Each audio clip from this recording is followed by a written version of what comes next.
Azərbaycan Dövlət Neft və Sənaye Universitetinə məzun günü keçirilib. Bu il ali məktəbi bitirənlərin 3417-si bakalavr, 1515-i magistr pilləsinin məzunudur.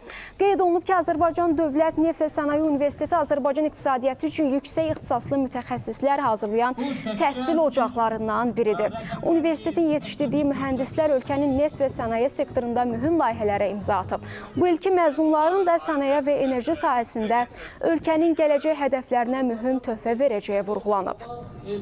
Arzu edirəm ki, yığdığınız, getdiyiniz hər yerdə gələcək 5 ildə əsas planlarımız Tədqiqat İnnovasiya Universitetinə çevrilməkdir. Yəni təkcə kadr hazırlığı deyil, eyni zamanda da müxtəlif fundamental elmlər, mühəndislik sahələri, informasiya texnologiyaları sahəsində bir tədqiqat, elmi tədqiqat universitetinə çevrilməkdir əsas hədəfimiz.